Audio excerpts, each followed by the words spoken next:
নমস্কাৰ টাইমেটৰ দৰ্শকলৈ লৈ আহিছো এটা ব্ৰেকিং নিউজ হঠাৎ সলনি কৰিছে বৰ্তমান সময়ত বিধায়ক শিলাদিত্যদেৱে আৰু শিলাদিত্যদেৱে আজি যেহেতু তেওঁ বিজেপিৰ পৰা পদত্যাগ কৰাৰ কথা আছিল কিন্তু তেওঁ এসপ্তাহ পুনৰ সময় লৈছে আৰু সলনি কৰিছে বৰ্তমান সময়ত শিলাদিত্যদেৱে এই মুহূৰ্তত আমি টাইমেটৰ দৰ্শকলৈ সেই ব্ৰেকিং নিউজটো জনাব বিচাৰিছো হঠাৎ সলনি কৰিছে হুজাই বিধায়ক শিলাদিত্যদেৱে আৰু তেওঁ দলৰ প্ৰতি ক্ষুণ্ণ হৈ আজি তেওঁ পদত্যাগ কৰাৰ কথা ঘোষণা কৰিছিল 14 জুলাই আজি আৰু আজি তেওঁ পদত্যাগ কৰাৰ কথা ঘোষণা কৰিছিল আৰু পুৱাৰে পৰা তেওঁৰ বাসগৃহৰ সন্মুখত অজস্ৰ তেওঁৰ সমৰ্থকে ভিৰ কৰা পৰিলক্ষিত হৈছে আৰু অৱশেষত তেওঁ সংবাদ মাধ্যমৰ সন্মুখত মুখ খুলিছে যে এসপ্তাহ তেওঁ ধৈৰ্য ধৰিব তেওঁ এসপ্তাহ ধৈৰ্য ধৰাৰ কথা কৈছে নেতৃত্বৰ ফালৰ পৰা তেওঁক ধৈৰ্য ধৰিবলৈ কোৱা হৈছে এসপ্তাহ সময় তেওঁ ধৈৰ্য ধৰিব যদি নেতৃত্বই তেওঁ যি ক্ষোভ আছে নেতৃত্বৰ প্ৰতি সেই ক্ষোভ যদি তেওঁ পূৰণ কৰে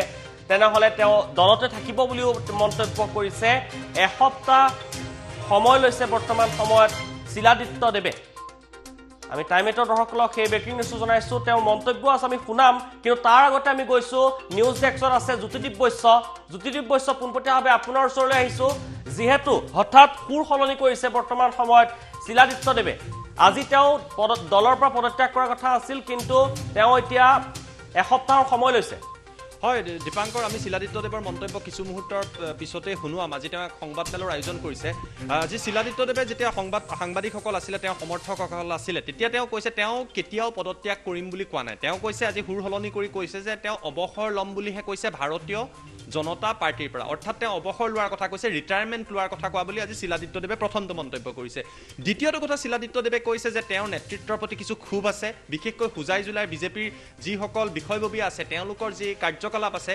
ইয়াক লৈ তেওঁ যথেষ্ট ক্ষোভিত বুলি আজি সংবাদ মাধ্যমৰ আগত হুজাই বিধায়কগৰাকীয়ে মন্তব্য কৰিছে গোবিন্দ পুৰকায়স্থই তেওঁৰ লগত কথা পতা বুলি কোৱা হৈছে বিজেপিৰ এগৰাকী জ্যেষ্ঠ নেতা আৰএছএছৰ তেওঁ এগৰাকী শক্তিশালী মানুহ গোবিন্দ পুৰকায়স্থই শিলাদিত্যদেৱক সুধিছে যে সঁচাকৈ তুমি বিজেপি এৰিব বিচাৰিছা নেকি তেতিয়া শিলাদিত্যদেৱে কৈছে যে তেওঁ কিছু অসুবিধা পাইছে নিজৰ ক্ষোভৰ কথা জনাইছে কিন্তু তেওঁৰ কথাত গুৰুত্ব নিদিয়াৰ বাবে তেওঁ কিছু পৰিমাণে অৱসৰ লোৱাৰ কথা উল্লেখ কৰিছে বিজেপিৰ সাংগঠনিক সম্পাদকেও তেওঁৰ লগত কথা পতা বুলি উল্লেখ কৰিছে আৰু শিলাদিত্যদেৱে আজি সমৰ্থকৰ আগত কৈছে কেইবাটাও মন্তব্য কৰি কৈছে যে তেওঁ এসপ্তাহৰ সময় লৈছে এসপ্তাহৰ পিছত যদি তেওঁৰ কথাবিলাক মানি লোৱা হয় তেওঁৰ যি ক্ষোভ তাৰ ওপৰত গুৰুত্ব দিয়া হয় তেতিয়া তেওঁ নিজৰ সিদ্ধান্ত সলনি কৰিব অৰ্থাৎ তেওঁ অৱসৰ নলয় অৱশ্যে তেওঁ এটা কথা স্পষ্ট কৰি দিছে তেওঁ বিজেপিক বাদ দি আন দললৈ নাযায় কিন্তু বিজেপিৰ পৰা তেওঁ দল এৰিব বা দলৰ পৰা ৰিটায়াৰমেণ্ট এতিয়া তেওঁ কিছু সলনি কৰি কৈছে যে অৱসৰহে ল'ব এই মন্তব্য শিলাদিত্যদেৱে কৰিছে এতিয়া প্ৰশ্ন উত্থাপিত হৈছে শিলাদিত্যদেৱে সঁচাকৈ ভাৰতীয় জনতা পাৰ্টিৰ পৰা ত্যাগ কৰিব নেকি নে শিলাদিত্যদেৱৰ এয়া পৰিকল্পিত এক পৰিৱেশ সৃষ্টিৰ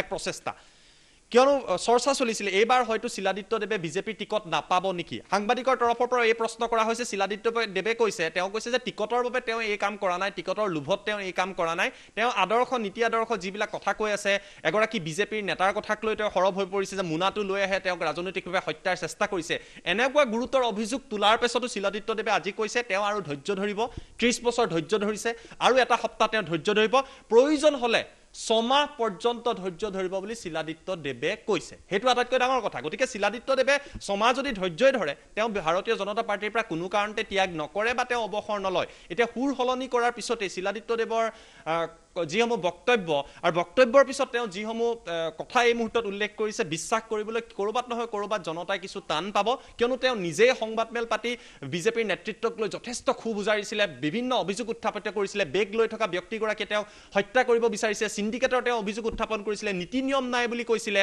ৰঞ্জিত দাসে তেওঁৰ মোবাইল নাচাই বুলি কৈছে নেতৃত্ব কোন সৰ্বানন্দ সোণোৱাল হিমন্ত বিশ্ব শৰ্মা নে ৰঞ্জিত দাস এই কথা এতিয়া বিজেপিৰ পুৰণি কৰ্মীয়ে নাজানে এনেকুৱা বহু কথা উল্লেখ কৰিছে পুৰণি কৰ্মীৰ কোনো ধৰণৰ মূল্য নাই বুলি তেওঁ সংবাদ মেল পাতি আজিৰ পৰা দুদিন আগতে এই কথা কৈছিল আৰু আজি কৈছে নেতৃত্বই তেওঁৰ লগত কিছু কথা পাতিছে এটা সপ্তাহ ধৈৰ্য ধৰিব কিন্তু তাৰ লগতে কৈছে প্ৰয়োজন হলে 6 মাহো ধৈৰ্য ধৰিব গতিকে শিলাদিত্যদেৱে সঁচাকৈ বিজেপি এৰিব নে বিজেপি এৰাৰ জৰিয়তে তেওঁ নেতৃত্বৰ ওপৰত এটা হেঁচা দিবলৈ চেষ্টা কৰিছে নিৰ্বাচনৰ প্ৰাক মুহূৰ্তত যে তেখেতক গুৰুত্ব দিয়া হয় তেখেতৰ গুৰুত্ব বুজা হয় তেখেতৰ সমৰ্থন আছে আৰএছএছৰ তেখেতৰ সমৰ্থন আছে বিজেপিত এনেকুৱা এটা প্ৰতিচ্ছবি দিয়াৰ চেষ্টা কৰিছে নেকি এয়া শিলাদিত্যদেৱৰ এটা পলিটিক্যাল গেম নেকি এই প্ৰশ্নটো কিন্তু জনতাৰ মনলৈ আহিব দীপাংকৰ আমাৰ লগত সেই মন্তব্য আছে কি মন্তব্য আজি তেওঁ কৰিছিলে সেই মন্তব্য এই মুহূৰ্তত টাইম 8ৰ দৰ্শকক দেখুৱাইছো মোৰ ছিনিয়ৰ লিডাৰ সংগঠনত আনিছে, ৰাজনীতিত আনিছে গোবিন্দ প্ৰকাশ ডাঙৰীয়া। তেওঁ মোক ফোন কৰিছিলে। তেওঁ এটা কথা ক'লে যে তুমি কি সঁচাকৈ ৰিজাইন কৰিব বিচাৰিছা নেকি? বহুতে মোক সুধিছে তুমি কি ৰিজাইন কৰিব বিচাৰিছা নেকি? কিন্তু আচলতে মই ৰেজিগনেশ্যন শব্দটো কোৱাই নাছিলোঁ। মই ৰিটায়াৰমেণ্টৰ কথা কৈছিলোঁ যে মই বিজেপিৰ পৰা ৰিটায়াৰ হওঁ, আৰু ৰিটায়াৰ হোৱাটো এইটো নুবুজায় যে ঘৰ এৰি যোৱা হয় বুলি। দেউতা যেতিয়া চাকৰি কৰে, ৰাতিপুৱা 9টাত ঘৰৰ পৰা ওলাই যায়, গধূলি আকৌ 6টাত ঘূৰি আহে চাকৰিৰ পৰা। তাৰপিছত যেতিয়া ৰিটায়াৰমেণ্ট কৰে তেওঁ কিন্তু ঘৰতেই থাকি যায়, আৰু ঘৰত বহি পেলাই কিন্তু তেওঁ তেতিয়া চব হিচাপ লয়। 30 বছৰ যেতিয়া তেওঁ চাকৰি কৰি থাকে তেওঁ কিন্তু ঘৰৰ পুৰা ডিটেইল খবৰটো নাপায়।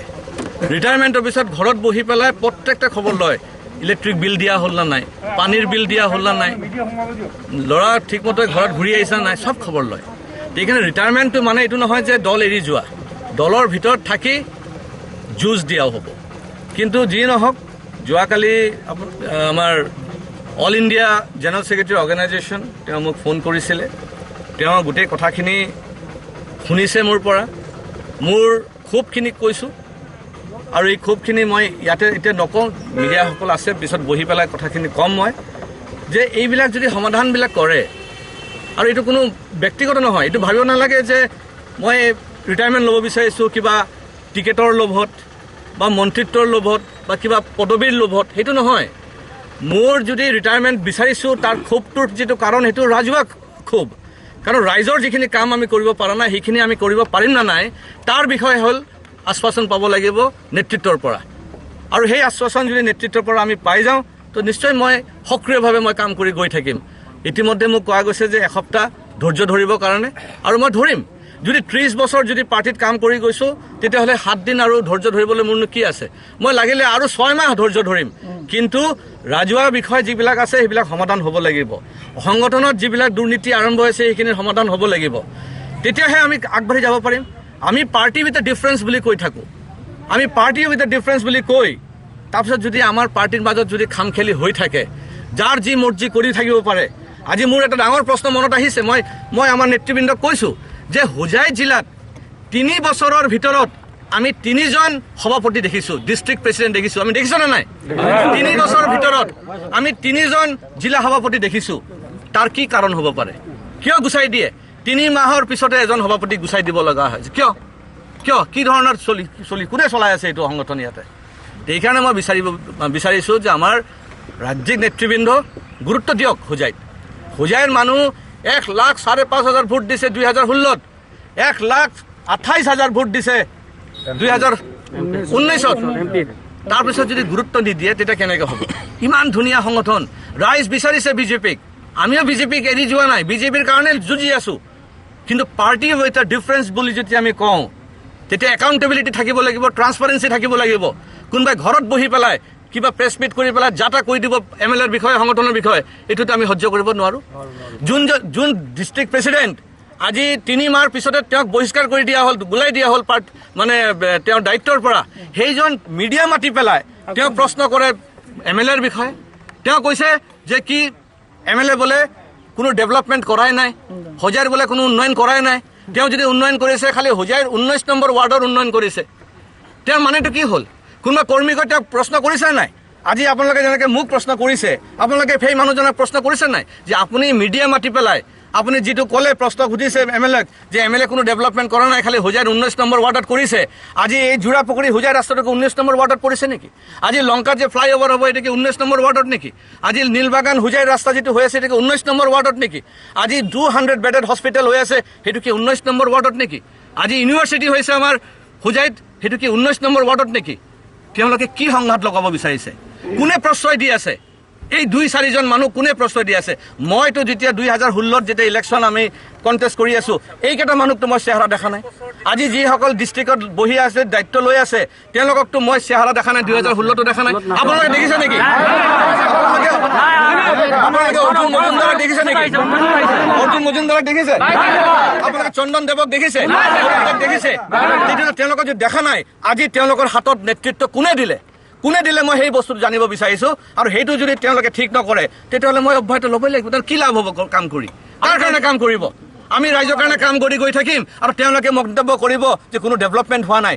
আমাৰ দলৰ মানুহে দলৰ ক্ষতি কৰি আছে। আজি কংগ্ৰেছে আমাৰ বিৰুদ্ধে একো কথা কোৱা নাই।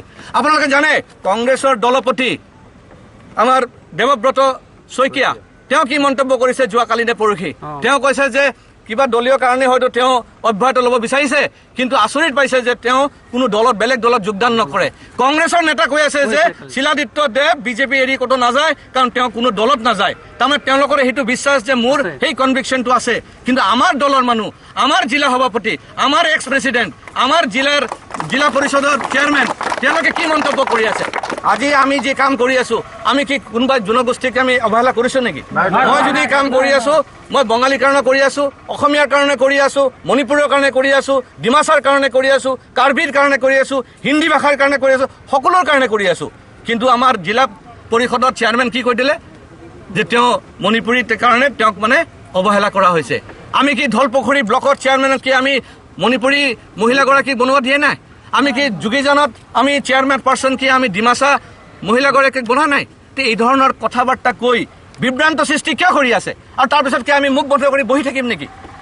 আমি ডেভেলপমেণ্ট কৰিব বিচাৰিছোঁ। আপোনালোকে জানি পেলাই সুখী হ'ব যে আজি নীলবাগান হোজীয়া ৰাস্তা যিটো নতুনকৈ বনোৱা হৈছে, আগন্তুক দিনত এইটো 4 লেনৰ ৰাস্তা হ'ব। 4 লেনৰ ৰাস্তা হ'ব, কোনে কৰিব? সেইকাৰণে আমি ডেভেলপমেণ্টৰ কাম কৰি গৈ আছোঁ। আমি মোদীজীৰ যিটো আদৰ্শ সবকে সাথ সবকে বিকাশ এণ্ড সবকে বিশ্বাস, সেই নীতিৰে আমি কাম কৰি গৈ আছোঁ। আৰু আমাৰ নিজৰ দলৰ মানুহে তেওঁলোকে বিভ্ৰান্ত সৃষ্টি কৰি আছে। যোৱাকালি আমাৰ অৰ্জুন মজুমদাৰ, যাৰ মানে কিবা এটা ভিডিঅ' ওলোৱাৰ কাৰণে তেওঁ পদত্যাগ দিবলগীয়া হ'ল, সেইজন কালি মিডিয়াত বহি পেলাই কৈ আছে ময়ো টিকেটৰ দাবীদাৰ, ময়ো ইলেকশ্যন খেলিম, মই MLA হ'ম। আৰে তেতিয়াহ'লে আপোনাক কিয় দলৰ পৰা ওলাই দিয়া, মানে প্ৰেচিডেণ্টৰ পৰা কিয় ওলাই দিলে? আপুনি ইমান ডাঙৰ ডাঙৰ কথা কৈ আছে মিডিয়াৰ সন্মুখত। আপুনি যদি MLA হয় ভাল কথা, আমিও পাৰ্টিৰ মানুহ যদি থাকোঁ তেতিয়াহ'লে আপোনাক সহায় কৰিম। কিন্তু আপুনি আজি এই কথাটো কিয় কৈ আছে মিডিয়াৰ সন্মুখত যে আপুনি টিকেটৰ দাবীদাৰ আৰু আপুনি মানে MLA হ'ব বুলি? দলে কি আপোনাক টিকেট দি দিছে নেকি? দলেটোতো আপোনাক সভাপতিৰ পৰা ওলাই দিছে।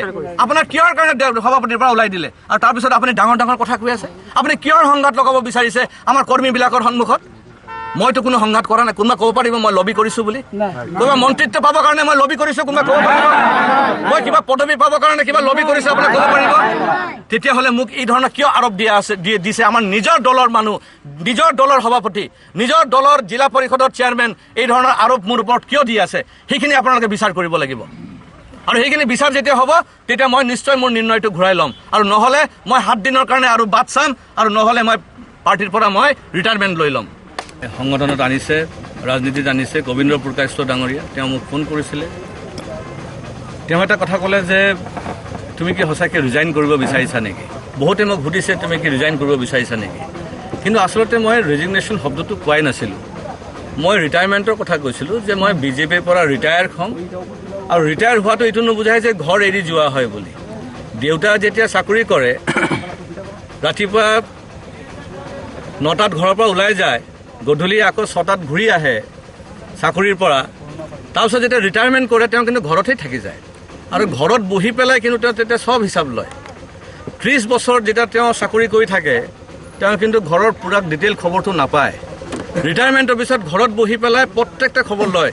ইলেক্ট্ৰিক বিল দিয়া হ'ল না নাই, পানীৰ বিল দিয়া হ'ল না নাই, ল'ৰা ঠিকমতে ঘৰত ঘূৰি আহিছে নাই, চব খবৰ লয়। সেইকাৰণে ৰিটায়াৰমেণ্টটো মানে এইটো নহয় যে দল এৰি যোৱা, দলৰ ভিতৰত থাকি যুঁজ দিয়াও হ'ব। কিন্তু যি নহওক, যোৱাকালি আমাৰ all India general secretary organisation তেওঁ মোক ফোন কৰিছিলে। তেওঁ গোটেই কথাখিনি শুনিছে মোৰ পৰা, মোৰ ক্ষোভখিনি কৈছোঁ। আৰু এই ক্ষোভখিনি মই ইয়াতে এতিয়া নকওঁ, মিডিয়াসকল আছে, পিছত বহি পেলাই কথাখিনি ক'ম মই, যে এইবিলাক যদি সমাধানবিলাক কৰে, আৰু এইটো কোনো ব্যক্তিগত নহয়, এইটো ভাবিব নালাগে যে মই ৰিটায়াৰমেণ্ট ল'ব বিচাৰিছোঁ কিবা টিকেটৰ লোভত বা মন্ত্ৰিত্বৰ লোভত বা কিবা পদবীৰ লোভত, সেইটো নহয়। মোৰ যদি ৰিটায়াৰমেণ্ট বিচাৰিছোঁ তাৰ ক্ষোভটোৰ যিটো কাৰণ সেইটো ৰাজহুৱা ক্ষোভ। কাৰণ ৰাইজৰ যিখিনি কাম আমি কৰিব পৰা নাই সেইখিনি আমি কৰিব পাৰিম না নাই তাৰ বিষয় হ'ল আশ্বাসন পাব লাগিব নেতৃত্বৰ পৰা। আৰু সেই আশ্বাসন যদি নেতৃত্বৰ পৰা আমি পাই যাওঁ তো নিশ্চয় মই সক্ৰিয়ভাৱে মই কাম কৰি গৈ থাকিম। ইতিমধ্যে মোক কোৱা গৈছে যে এসপ্তাহ ধৈৰ্য ধৰিবৰ কাৰণে, আৰু মই ধৰিম।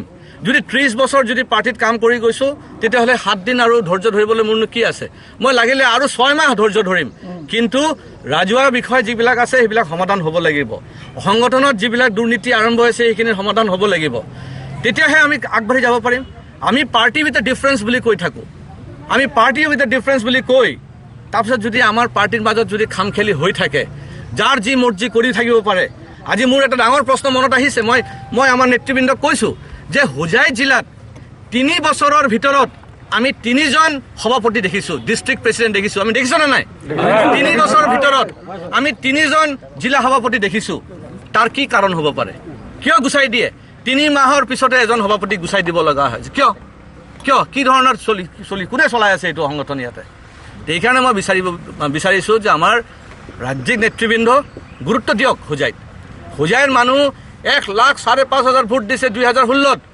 1,28,000 ভোট দিছে 2019 তাৰপিছত যদি গুৰুত্ব নিদিয়ে তেতিয়া কেনেকৈ হ'ব ইমান ধুনীয়া সংগঠন ৰাইজ বিচাৰিছে বিজেপিক আমিও বিজেপিক এৰি যোৱা নাই বিজেপিৰ কাৰণে যুঁজি আছোঁ কিন্তু পাৰ্টি উইথ এ ডিফাৰেন্স বুলি যদি আমি কওঁ তেতিয়া একাউণ্টেবিলিটি থাকিব লাগিব ট্ৰান্সপাৰেঞ্চি থাকিব লাগিব কোনোবাই ঘৰত বহি পেলাই কিবা প্ৰেছ মিট কৰি পেলাই যাতা কৈ দিব MLAৰ বিষয়ে সংগঠনৰ বিষয়ে এইটোতো আমি সহ্য কৰিব নোৱাৰোঁ যোন ডিষ্ট্ৰিক্ট প্ৰেচিডেণ্ট আজি 3 মাহৰ পিছতে তেওঁক বহিষ্কাৰ কৰি দিয়া হ'ল গুলাই দিয়া হ'ল মানে তেওঁৰ দায়িত্বৰ পৰা সেইজন মিডিয়া মাতি পেলাই তেওঁ প্ৰশ্ন কৰে MLAৰ বিষয়ে তেওঁ কৈছে যে কি MLA বোলে কোনো ডেভেলপমেণ্ট কৰাই নাই হোজাইৰ বোলে কোনো উন্নয়ন কৰাই নাই তেওঁ যদি উন্নয়ন কৰিছে খালি হোজাইৰ 19 নম্বৰ ৱাৰ্ডৰ উন্নয়ন কৰিছে তেওঁৰ মানেটো কি হ'ল কোনোবা কৰ্মীক তেওঁক প্ৰশ্ন কৰিছে নাই আজি আপোনালোকে যেনেকৈ মোক প্ৰশ্ন কৰিছে আপোনালোকে সেই মানুহজনক প্ৰশ্ন কৰিছে নাই যে আপুনি মিডিয়া মাতি পেলাই আপুনি যিটো ক'লে প্ৰশ্ন সুধিছে MLAক যে MLA কোনো ডেভেলপমেণ্ট কৰা নাই খালি হোজাইৰ 19 নম্বৰ ৱাৰ্ডত কৰিছে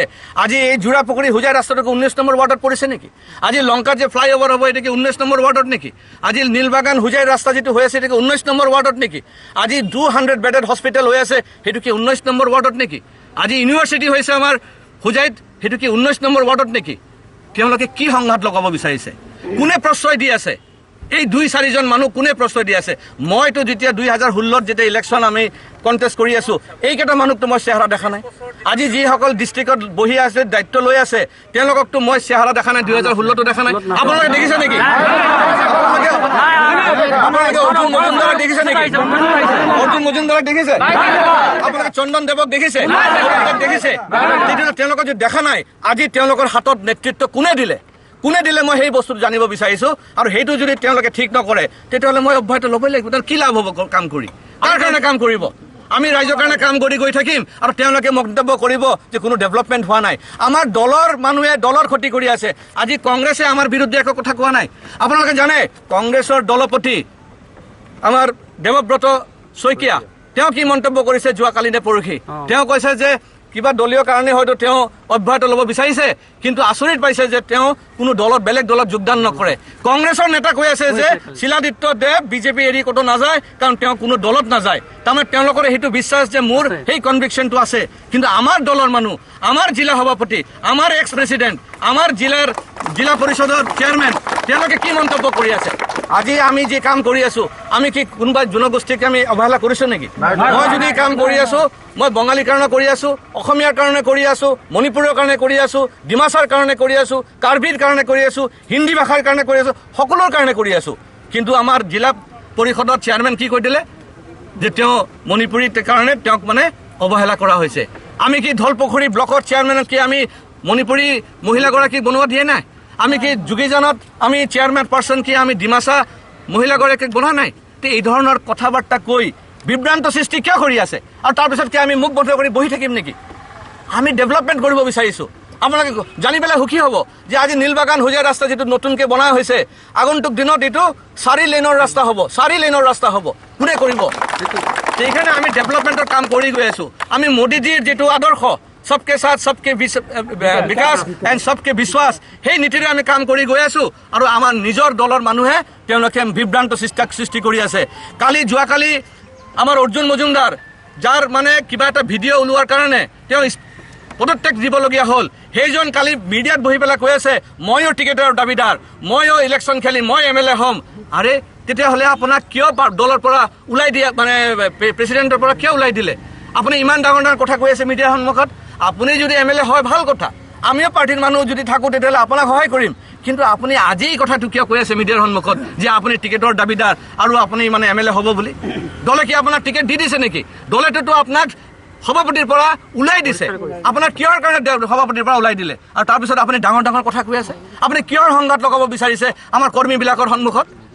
মইতো কোনো সংঘাত কৰা নাই। কোনোবা ক'ব পাৰিব মই লবি কৰিছোঁ বুলি? কোনোবা মন্ত্ৰিত্ব পাবৰ কাৰণে মই লবি কৰিছোঁ কোনোবা ক'ব পাৰিব? মই কিবা পদবী পাবৰ কাৰণে কিবা লবি কৰিছোঁ আপুনি ক'ব পাৰিব?